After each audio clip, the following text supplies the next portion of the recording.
গতকাল রাত্রেই 3টা থেকে 3:30টার মধ্যে কিছু দুর্বৃত্তকারী আমরা সিসিটিভি দেখেছি যে তারা এখানে আসছে, এসে গ্যাসের তেল ঢালছে, গ্যাসের তেল ঢেলে তারা আগুন দিয়ে চলে গেছে। কিন্তু এটা স্টিলের বলে এটা কিন্তু পড়ে নাই, দেখছেন নিচের কিছু অংশ জাস্ট এই কালো হয়ে গেছে, কিন্তু এটা কোনো ক্ষতি হয় নাই।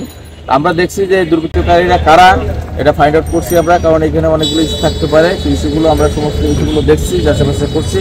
আমরা অবশ্যই তাদেরকে শনাক্ত করে ধরে ফেলবো আশা করছি। অবশ্যই আমরা আইনগত ব্যবস্থা নেবো। এই ঘটনা অবশ্যই মামলা হবে এবং মামলার পরিপ্রেক্ষিতে যে সমস্ত দুষ্কৃতকারীরা এই ঘটনাটা ঘটিয়েছে তাদের আমরা আইনের আওতায় শক্ত ব্যবস্থাপনা এবং শক্ত ব্যবস্থা গ্রহণ করতে হবে।